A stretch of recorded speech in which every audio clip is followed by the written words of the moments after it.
Welcome to GDR news. Bulletin ముందుగా headlines. Europe కు జైశంకర్ గట్టి కౌంటర్. రష్యన్ చమురు విమర్శలపై రియాలిటీ చెక్.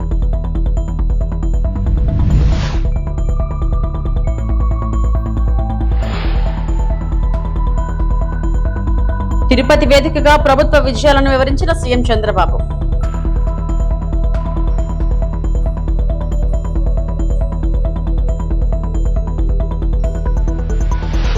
రెండు 2024 తీర్పు ఒక తరం భవిష్యత్తుకు నమ్మకం ఇచ్చింది. ఏపీ ఉప ముఖ్యమంత్రి పవన్ కళ్యాణ్.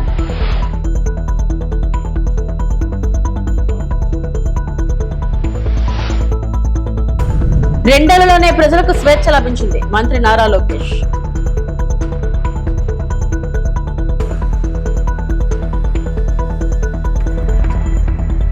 యూరప్ వేదికగానే యూరోపియన్ దేశాలకు భారత విదేశాంగ మంత్రి ఎస్ జైశంకర్ గట్టి కౌంటర్ ఇచ్చారు. రష్యా నుంచి భారత్ చమురు కొనుగోలు చేస్తుందంటూ విమర్శలు చేస్తున్న యూరోపియన్ దేశాల ద్వంద్వ వైఖరిని ఆయన ఎండగట్టారు.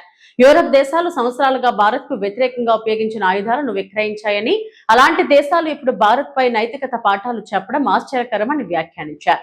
భారతదేశం తన జాతీయ ప్రయోజనాలు, ఇంధన భద్రతను దృష్టిలో పెట్టుకుని నిర్ణయాలు తీసుకుంటుందని స్పష్టం చేశారు. ఇండియా ప్రజలకు అందుబాటు ధరలో ఇంధనం అందించడం ప్రభుత్వ బాధ్యత అని పేర్కొన్నారు. 2022లో రష్యా ఉక్రెయిన్ యుద్ధం తర్వాత ప్రపంచ చమురు మార్కెట్ స్థిరీకరణ కోసం భారత్ రష్యన్ చమురు కొనుగోలు కొనసాగించాలని అమెరికాలోనే కోరిందని జైశంకర్ వెల్లడించారు. దేశ ప్రయోజనాలే తమ విదేశాంగ విధానానికి కేంద్ర బిందువని, ఎలాంటి బాహ్య ఒత్తిడులకు భారత్ తలొగ్గదని ఆయన స్పష్టం చేశారు. I buy oil based on cost and availability. So at that point of time, much of the oil available on the market was Russian, because Europeans were essentially buying up the Middle East oil, which was our traditional supply.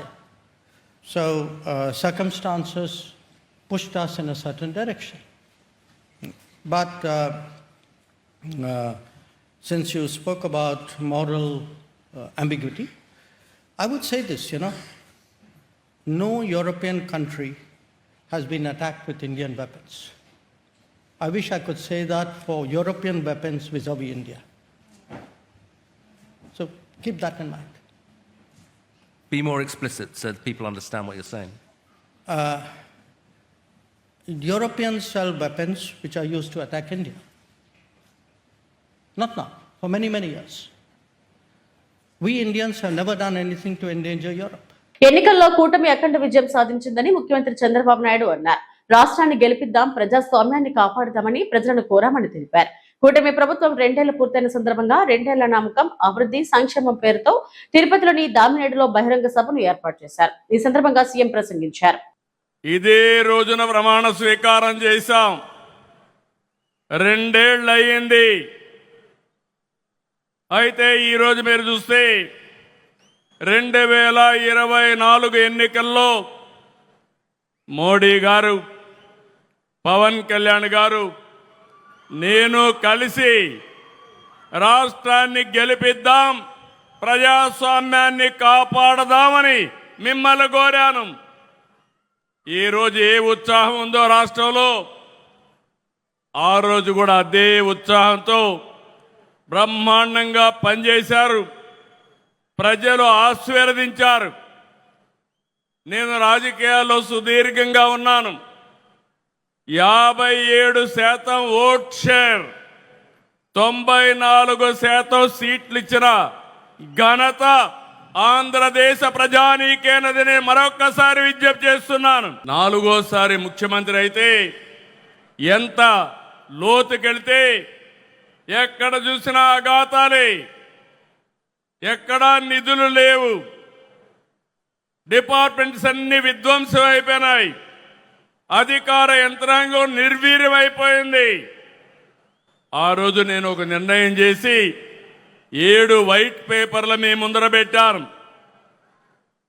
అన్ని విషయాలు పెట్టాను. ఈ రోజు కూడా 2 ఏళ్ల సందర్భంగా మళ్ళీ విజ్ఞప్తి చేస్తున్నా. మళ్ళీ ఈ రోజు ఏమున్నావో అన్ని విషయాలు చెప్తాను. ఇక్కడ దాపరికం లేదు. ఒక ప్రజా ముఖ్యమంత్రిగా ఈ ప్రజా ప్రభుత్వాన్ని నడిపించే వ్యక్తిగా మీకు అన్ని విషయాలు చెప్తారని ఆంధ్రప్రదేశ్ రాష్ట్రానికి ప్రజలందరికీ విజ్ఞప్తి చేస్తున్నా. మీరు ఆ రోజు తీసుకున్న విజ్ఞత, ఆ విజ్ఞతే డబల్ ఇంజన్ సర్కార్ ఎన్డీఏ ప్రభుత్వానికి ఓటేసి రాష్ట్రాన్ని గెలిపించిన రాష్ట్ర ప్రజలకి మరొక్కసారి శిరస్సు వంచి మనస్సాక్షిగా నమస్కారాలు తెలియజేస్తున్నా. ఈ రాష్ట్రాన్ని మీరు కాపాడారు. దేశం దూసుకెళ్తా ఉంది. ఆంధ్రప్రదేశ్ రాష్ట్రం విధ్వంసానికి గురైంది. విజ్ఞత చూపించారు. రాజకీయ పార్టీలు సమైక్యంగా పనిచేశారు. ఆ ఫలితమే ఈరోజు ఈ రాష్ట్రాన్ని రక్షించుకోగలిగాం. మళ్ళీ వెంటిలేటర్ పైన ఉన్న రాష్ట్రానికి కేంద్రం ఆక్సిజన్ ఇచ్చి బతికిచ్చిందని చెప్పి కూడా నేను మీకు తెలియజేస్తున్నా. నేను ఒక విషయం చెప్పాలి. రాత్రికి రాత్రి అన్ని చేసేశాం, అన్ని సాధించేశాం అని నేను ఎప్పుడూ చెప్పడం లేదు. ప్రతి ఒక్కరూ ఈ రాష్ట్రంలో గుర్తుపెట్టుకోవాలి. నేను గర్వంగా చెప్తాను, ఆ రోజు ఈరోజు ప్రజలందరూ కూడా శాంతియుతంగా ఉండగలుగుతున్నారంటే, లా అండ్ ఆర్డర్ ఉందంటే, మీ ఆస్తులకు రక్షణ ఉందంటే అది ఎన్డీఏతోనే సాధ్యమైందని మరొకసారి మీకు విజ్ఞప్తి చేస్తున్నాను. చరిత్ర రాస్తారని ఏపీ ముఖ్యమంత్రి పవన్ కళ్యాణ్ అన్నారు. 2024లో ప్రజలు ఇచ్చిన తీర్పుతో రాష్ట్రానికి మళ్లీ కొత్త ఆశలు వచ్చాయని, ఆ తీర్పు ఒక తరం భవిష్యత్తుకు నమ్మకం కలిగించిందన్నారు. ప్రజలు మౌనంగా కనిపించినా చరిత్రను మార్చగలరని నిరూపించారన్నారు. ఏపీలో కూటమి ప్రభుత్వం ఏర్పడి 2 ఏళ్లు పూర్తయిన సందర్భంగా 2 ఏళ్ల నమ్మకం, అభివృద్ధి, సంక్షేమం పేరుతో తిరుపతి సమీపంలోని దామినేడులో ఏర్పాటు చేసిన బహిరంగ సభ సీఎం చంద్రబాబు, మంత్రి లోకేష్, బీజేపీ రాష్ట్ర అధ్యక్షుడు మాధవ్, కూటమి నేతలు హాజరయ్యారు. ఈ సందర్భంగా పవన్ మాట్లాడారు. భయాన్ని తిరస్కరించారు, అహంకారాన్ని తిరస్కరించారు, అధికారమే అంత అన్న భావజాలాన్ని తిరస్కరించారు. ప్రజాస్వామ్యంలో ప్రజల కంటే ఎవరు పెద్దవారు కాదని మరోసారి గుర్తు చేశారు. అందుకే 2024లో చేసినట్టు కొన్నిసార్లు ప్రజలు కేవలం ఓటు వేసి వదిలిపెట్టరు, చరిత్ర రాస్తారు. 2024లో ఆంధ్రప్రదేశ్ ప్రజలు చేసింది అదే. ఆ తీర్పు ఈ రాష్ట్రానికి మళ్ళీ ఆశనిచ్చింది. ఆంధ్రప్రదేశ్ సమాజానికి మళ్ళీ ఆత్మవిశ్వాసాన్ని ఇచ్చింది. ఒక తరం భవిష్యత్తుని మళ్ళీ నమ్మకాన్ని కల్పించింది. ప్రజలు మౌనంగా కనిపించిన అవసరం వచ్చినప్పుడు చరిత్రని మార్చగలరని మరోమారు నిరూపించిన సందర్భం అది. చాలామంది వివిధ రకాలుగా విమర్శించారు, కానీ మేము 21 సీట్లతో రాజీ పడలేదు. ఆంధ్రప్రదేశ్ భవిష్యత్తు కోసం 21 సీట్లకి జనసేన పరిమితాన్ని చేశాం. ఆ త్యాగానికి ప్రజలు ఇచ్చిన సమాధానమే 100% స్ట్రైక్ రేట్. 2 ఏళ్ల క్రితం మేము ఇచ్చిన హామీలు ఈరోజు ఒక్కొక్కటిగా ఆచరణలో కనిపిస్తున్నాయి. పెరిగిన వృద్ధాప్య పెన్షన్లు, మహిళలకి ఆర్థిక భరోసా, ఉచిత గ్యాస్ సిలిండర్లు, మహిళలకి ఉచిత బస్సు, రైతులకి అండా, అన్నా క్యాంటీన్లు, విద్యకి ప్రాధాన్యత, యువతకు ఉపాధి అవకాశాలు, మేము చెప్పింది ప్రతిదీ ఆచరించి బలంగా ముందుకు తీసుకెళ్తా ఉన్నాం. నా శాఖల విషయానికి వస్తే, మహాత్మా గాంధీ కలలుగన్న గ్రామాన్ని భారతదేశానికి కేంద్ర బిందువుగా చూడాలనుకుని ఆ దిశగా అత్యంత నిబద్ధతతో కృషి చేస్తున్న ఒక పంచాయతీరాజ్ శాఖ మంత్రిగా ఈరోజు మీ ముందు మాట్లాడుతూ ఉన్నాం. ఒక పిల్లవాడి భవిష్యత్తు పాఠశాలలో ఎలా నిర్ణయించబడుతుందో, ఒక దేశ భవిష్యత్తు అదేవిధంగా గ్రామంలో నిర్ణయించబడుతుంది, గ్రామ పంచాయతీలో నిర్ణయించబడుతుంది. ఒక రైతు ఆశ, ఒక మహిళ ఆత్మవిశ్వాసం, ఒక యువకుడి ఉపాధి, ఒక కుటుంబం ఆరోగ్యం, ఇవన్నీ మొదటిగా గ్రామ పంచాయతీ ద్వారానే ప్రభావితమవుతాయి. ఎందుకంటే ప్రజల జీవితాలకు అత్యంత దగ్గరగా ఉండేది ప్రభుత్వంలోని ప్రాథమిక గ్రామ పరిపాలనా వ్యవస్థ. అందుకే ప్రపంచవ్యాప్తంగా ప్రజాస్వామ్య పరిపాలనలో ప్రిన్సిపల్ ఆఫ్ సబ్సిడారిటీ అనే సూత్రాన్ని అనుసరిస్తారు. ప్రభుత్వం 2 ఏళ్ల పాలనలోనే ప్రజలకు స్వేచ్ఛ లభించిందని మంత్రి నారా లోకేష్ అన్నారు. ఏపీలో కూటమి ప్రభుత్వం ఏర్పడి 2 ఏళ్లు పూర్తయిన సందర్భంగా 2 ఏళ్ల నమ్మకం, అభివృద్ధి, సంక్షేమం పేరుతో తిరుపతి సమీపంలోని దామినేడులో ఏర్పాటు చేసిన బహిరంగ సభ CM Chandrababu, deputy CM Pawan Kalyan, BJP రాష్ట్ర అధ్యక్షుడు మాధవ్ తదితరులు హాజరయ్యారు. ఈ సందర్భంగా మంత్రి లోకేష్ మాట్లాడారు. కలియుగ దైవ సాక్షిగా ప్రజాప్రభుత్వం 2 ఏళ్ల పాలన పూర్తి చేసుకుంటాం జరిగింది.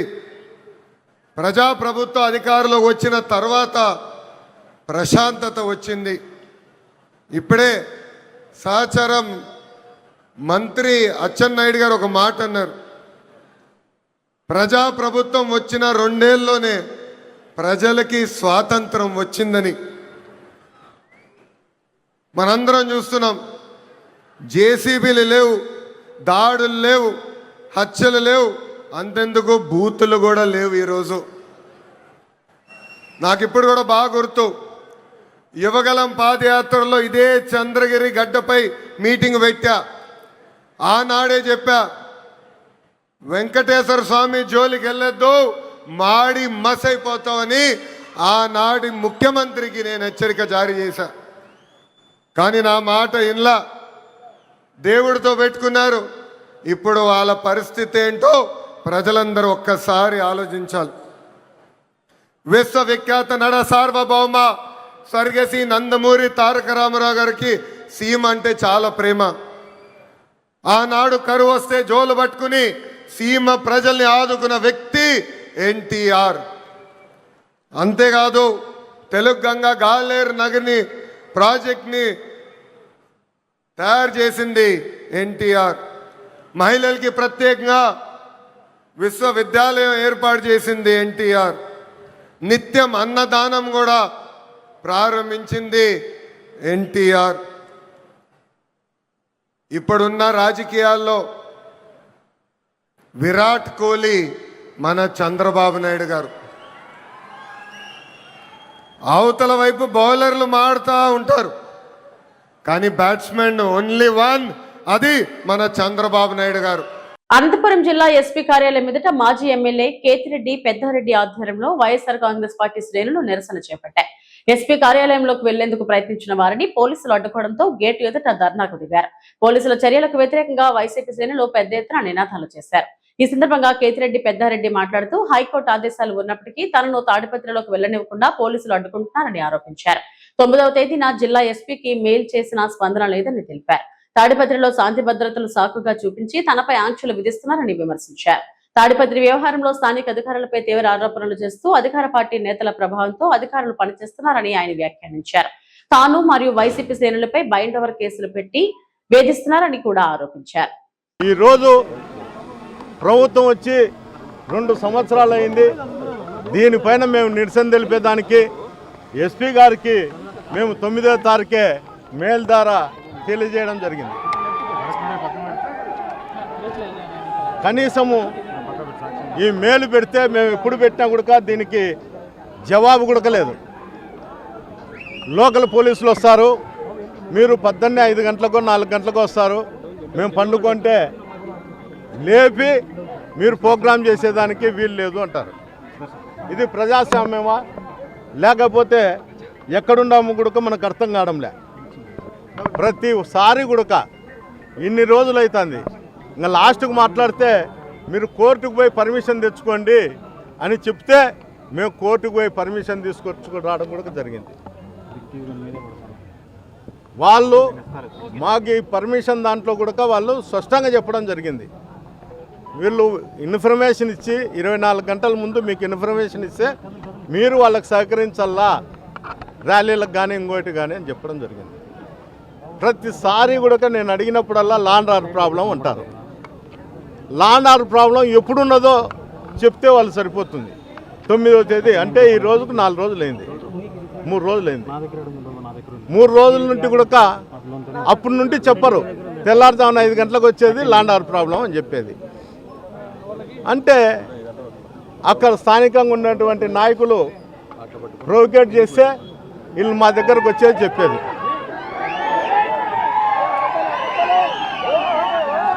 ప్రొవోకేట్ చేస్తే మా దగ్గరకు వచ్చేది ఈ విషయాలు చెప్పేది. లా అండ్ ఆర్డర్ ప్రాబ్లం అనేది మాతో కానీ మా పార్టీ సానుభూతి పరులతో వచ్చేది కాదు. అధికార పార్టీల్లో ఉంటే వాళ్ళతోనే ఈ ల్యాండ్ ఆర్డర్ ప్రాబ్లం వస్తుంది. వాళ్ళని కట్టడి చేయకోకుండా వాళ్ళకి ఎప్పుడు పడితే అప్పుడు లాస్ట్ డేట్లు వేసుకొని పర్మిషన్లు ఇస్తూ మోటార్ సైకిల్ ర్యాలీలు ఇస్తూ ఎవరి ఇంటి మీదకంటే వాళ్ళ ఇంటి మీదకు పంపిస్తూ పోలీసుల సమక్షంలో ఒకరి సమక్షంలో కాదు, వాళ్ళు స్వతంత్రంగా వచ్చి దాడులు చేయడం ఇంకోటి కాదు, పోలీస్ అధికారుల సమక్షంలోనే ఇవన్నీ జరుగుతున్నాయి. అయ్యా ఎట్లన్నా పోనీలే మా వైఎస్ఆర్సీపీ నాయకులు కార్యకర్తలను కొడితే కొట్టిరి, కనీసం మా తాడిపత్రిలో అసాంఘిక కార్యక్రమాలన్నా నిలబెట్టండి. ఈ బంగ్యాకు మంగపచ్చు మట్టగా దీనిపైన అరికట్టండి అని ఎన్నోసార్లు నేను మేలు పెట్టడం కానీ అధికారులకు చెప్పడం కానీ జరుగుతుంది. ఈసారి ఏం చేస్తారంటే వీళ్ళు దినాం చెప్పేదే కదా అనుకుంటారు. ఇలా గ్రీవెన్స్లలో కూడా జరుగుతుంది. ఎవడో ఒరిస్సా నుండి 18 కేజీలు బంగ్యాకు తెచ్చి ఒక లాడ్జ్లో పెడితే కనీసం ఇన్వెస్టిగేషన్ కూడా లేదు. వాళ్ళని ఏమనుకోకుండా వాళ్ళని రిమాండ్కి పెట్టడం కూడా జరిగింది. 10 కేజీలు పెట్టి రైల్వే స్టేషన్లో దొరికినాడని పెట్టడం కూడా జరిగింది. లాడ్జ్లో దొరికితే రైల్వే స్టేషన్ ఏమన్నా అక్కడ ఉండేటువంటి పోలీస్ అధికారులు బంగ్యాకు వ్యాపారం ఏమన్నా చేస్తారా, లేకపోతే వాళ్ళు ఎవరితోన్నా చేయిస్తారా, ఇది స్పష్టంగా చెప్పాలా. తిరుమల శ్రీవాణి రిలయన్స్ ఇండస్ట్రీస్ అధిపతి ముఖేష్ అంబానీ దర్శించుకున్నారు. కుమారుడు అనంత్ అంబానీ కోడలు రాధికతో కలిసి ఆయన శ్రీవారి అభిషేక సేవలో పాల్గొన్నారు. అంతకుముందు టీటీడీ ఈవో రవిచంద్ర, అదనపు ఈవో వెంకయ్య చౌదరి ముఖేష్ అంబానీకి స్వాగతం పలికి దర్శన ఏర్పాట్లు చేశారు. దర్శనం అనంతరం రంగనాయకుల మండపంలో పండితులు అంబానీ కుటుంబానికి ఆశీర్వచనం చేయగా అధికారులు స్వామివారి తీర్థ ప్రసాదాలను అందజేశారు.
శ్రీకాకుళం జిల్లా ఇచ్చాపురంలో టీడీపీ కూటమి ప్రభుత్వ వైఫల్యాలను ప్రజలకు తెలియజేస్తూ వైఎస్ఆర్ కాంగ్రెస్ పార్టీ ఆధ్వర్యంలో వెన్నుపోటుకు 2 ఏళ్లు భారీ నిరసన కార్యక్రమం నిర్వహించారు.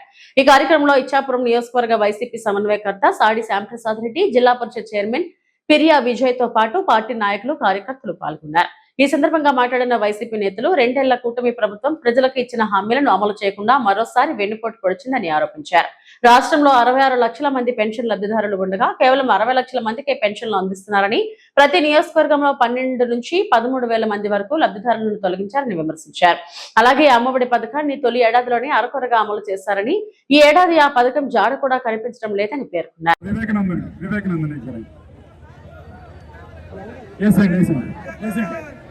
మా అధినేత జగన్మోహన్ రెడ్డి గారి ఆదేశాల మేరకు ఈ రోజు రాష్ట్రమంతటా కూడా వెన్నుపోటుకు 2 సంవత్సరాలు. ఏది ఈ ప్రభుత్వం వచ్చిన తర్వాత వాళ్ళ వైఫల్యాన్ని ప్రజలకి ఇంకొంచెం ముందుకు తీసుకెళ్లి చెప్పే విధంగా ఈ కార్యక్రమాన్ని చేపట్టడం జరిగింది. మరి అందులో భాగంగా ఈ రోజు ఇచ్చాపురంలో భారీ ఎత్తున జనాలు మొత్తం నలుమూలల అన్ని మండలాల నుంచి కూడా అందరూ వచ్చి ఇందులో పాల్గొనడం జరిగింది. అయితే ఇక్కడ 2 విషయాలు. జగన్మోహన్ రెడ్డి గారి పరిపాలనలో 5 సంవత్సరాల్లో ఆయన కరోనాని ధీటుగా ఎదుర్కొని ఎన్నో సంక్షేమాలు ఇచ్చిన టైంకి డైరెక్ట్ గా బెనిఫిషియరీ అకౌంట్లలోనే వెళ్ళిపోయే విధంగా ఆయన పరిపాలించారు.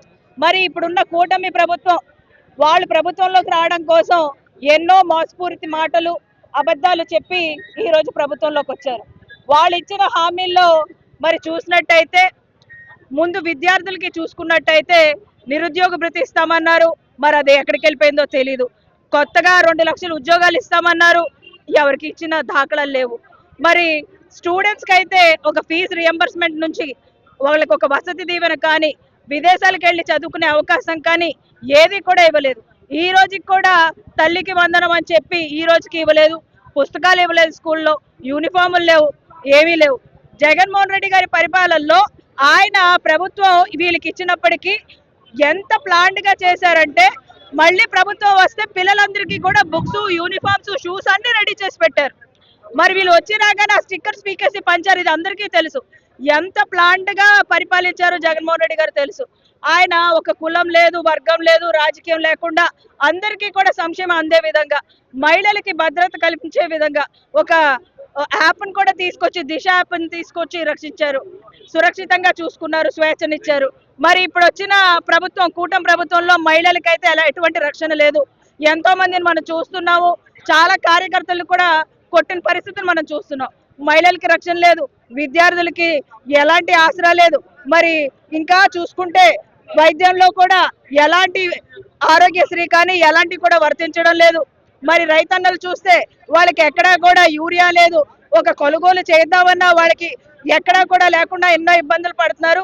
ఈ కూటమి ప్రభుత్వం చేస్తున్న అరాచకాలన్నింటినీ కూడా తిప్పికొట్టే విధంగా ప్రజల్లోకి తీసుకెళ్ళడానికి ఈ కార్యక్రమానికి మరి కూడా అందరూ వచ్చారు. రానున్న రోజుల్లో ప్రజలు గట్టిగా ఈ ప్రభుత్వానికి అయితే బుద్ధి చెప్తారు. మెగా డిఎస్సీపై మాజీ ముఖ్యమంత్రి జగన్మోహన్ రెడ్డి చేసిన ఆరోపణలకు స్పందించిన టీడీపీ నేత శాప్ చైర్మన్ రవి నాయుడు జూన్ 13న తిరుపతి ప్రెస్ క్లబ్ లో బహిరంగ చర్చకు సిద్ధమని ప్రకటించారు. వైసీపీ నేతలు కూడా చర్చకు రావాలని సవాల్ విసిరారు. తిరుపతి ప్రెస్ క్లబ్ లో మీడియాతో మాట్లాడిన టీడీపీ నేత శాప్ చైర్మన్ రవి నాయుడు మెగా డిఎస్సీపై జగన్ చేస్తున్న విమర్శలు వాస్తవాలకు విరుద్ధమని అన్నారు. రాష్ట్ర ప్రభుత్వం పారదర్శకంగా ఉపాధ్యాయ నియామకాలు చేపడుతుందని తెలిపారు. ఈ అంశంపై జూన్ 13న తిరుపతి ప్రెస్ క్లబ్ వేదికగా బహిరంగ చర్చకు సిద్ధమని, వైసీపీ నాయకులు కూడా హాజరై తమ ఆరోపణలకు ఆధారాలు చూపాలని సవాల్ విసిరారు. ప్రజలను తప్పుదోవ పట్టించే రాజకీయాలు మానుకోవాలని ఆయన సూచించారు.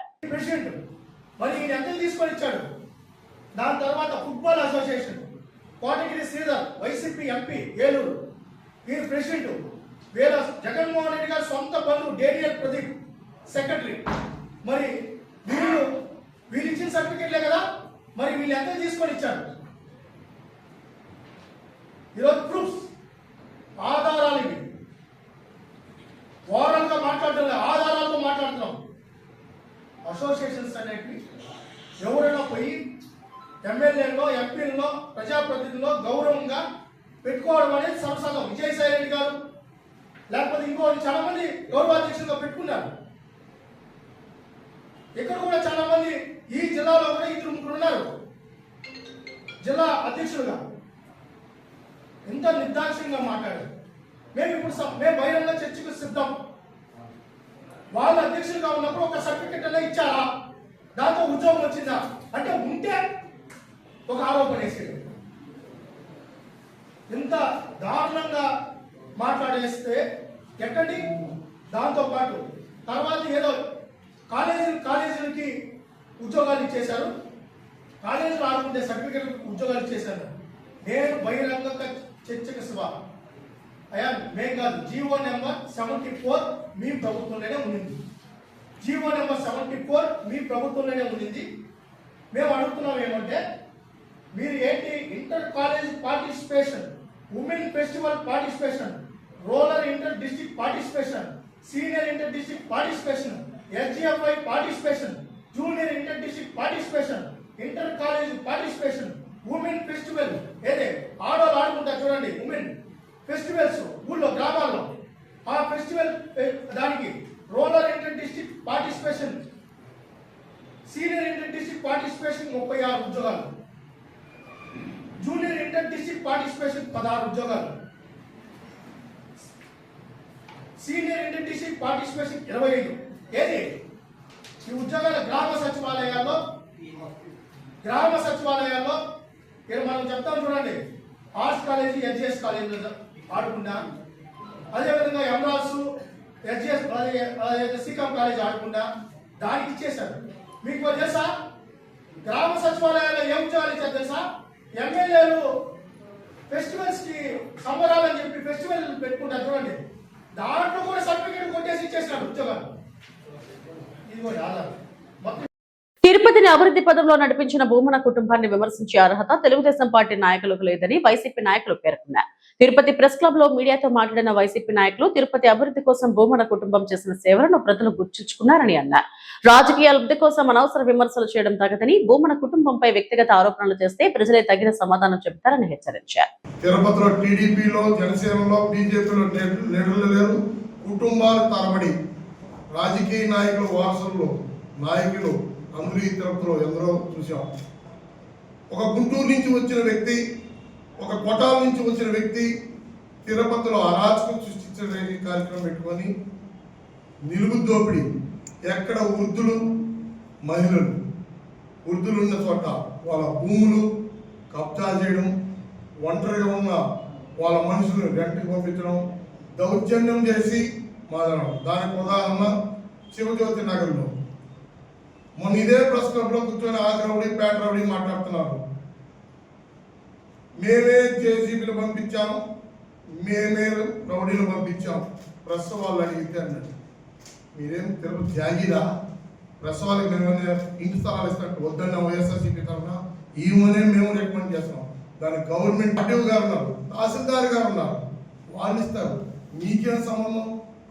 అంటే మిగిలిన భూమి మీరు ఎత్తుకుందామనా, పంచుకుందామనా? అంటే మిమ్మల్ని ప్రస్తుతాన్ని మిమ్మల్ని అభివృద్ధి చేయాలంటే తిరుపతికి మీరేమైనా గోండాలా, లేదు రౌడీలా, లేదు రాజకీయ నాయకులా? మీరు తేల్చి చెప్పాల్సిన చాలా అవసరం ఉంది. అదేవిధంగా అలిపిరికాడ ఆ పేట రౌడీ ఒక టీ స్టాల్ కోసం 42 కుటుంబాలను నడురోడ్డు పాలు చేశాడు. నిన్న ఏదో చిలక పరుగులు పడతాడు.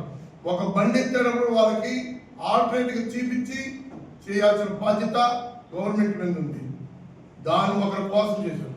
అదేవిధంగా తిలక్ రోడ్డు ఇదే ప్రశ్న ఉందా, టీసీ బ్యాంక్ కాడ గుర్రం ఇంద్రాని, వైఫ్ ఆఫ్ గుర్రం చంద్రమోహన్ నాయుడు, 1999 నుంచి 2009 వరకు పచ్చికాపలం గ్రామ పంచాయతీ ఇన్ఛార్జి అధ్యక్షుడు ఆయన. అదే ఎల్టీ మూసా నాయుడు లాయర్, అంటే ఇందిరానమ్మ నాయన లాయర్. వాళ్ళన్న ఎల్టీ మనోహర్ నాయుడు సీనియర్ ఎన్టీఆర్ గారికి అడ్వకేట్ జనరల్. వర్షానికి తడిసి మొలకెత్తిన ధాన్యం ఐకేపీ సెంటర్ వద్ద రైతుల నిరసన. పానగల్ మండలం తెల్లరాళ్లపల్లి ఐకేపీ సెంటర్ వద్ద 50 రోజులుగా 5,000 బస్తాల ధాన్యం పెండింగ్. కురుస్తున్న వర్షానికి 100 బస్తాల ధాన్యం తడిసి మొలకెత్తింది. మే 30 లోపు కొంటామని మంత్రి జూపల్లి కృష్ణారావు హామీ ఇచ్చి 12 రోజులు దాటినా కొనుగోలు మొదలవలేదు. పానగల్ మండల వ్యాప్తంగా 25 సెంటర్ల వద్ద 50,000 బస్తాలు నిలిచిపోయాయి. తడిసిన ధాన్యంతో రైతులు ఆందోళన వ్యక్తం చేశారు. వెంటనే కొనుగోలు చేయకపోతే ఉద్యమిస్తామని సిపిఎం పానగల్ మండల కార్యదర్శి ఎం బాల్య నాయక్ హెచ్చరించారు. ఈడియో ఇప్పుడు ఇక్కడ మీరు ధాన్యాలు ఎన్ని రోజుల నుంచి ఇక్కడ పెట్టిండ్రు?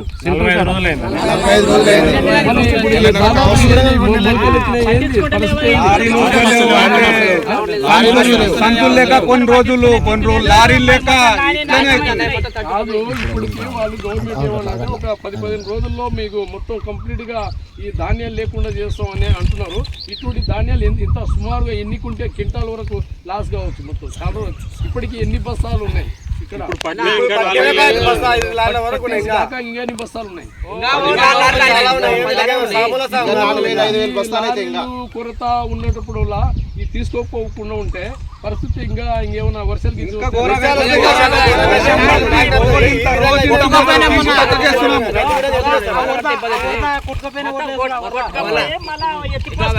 ఒకటి మనం రైతాంగం కూడా ఒకటి మనం ఆలోచన చేయాల్సింది. ఈ రాష్ట్ర ప్రభుత్వము రైతులకు నేరుగా మరి ముఖ్యమంత్రి గారు అయిన మన మంత్రి జూపల్లి కృష్ణారావు గారు గత నెల రోజుల కిందట ఈ గ్రామాన్ని మండలంతో పాటు వివిధ గ్రామాల్లో సందర్శించారు. రైతులు ధాన్యాన్ని మరి ఏది అయినా సరే, తడిసిన ధాన్యం అయినా సరే అది తీసుకుంటా రైతులకు ఎలాంటి ఇబ్బంది లేకుండా. ఇవి ఇప్పటివరకు నా బులెటిన్ అప్డేట్స్. నమస్తే.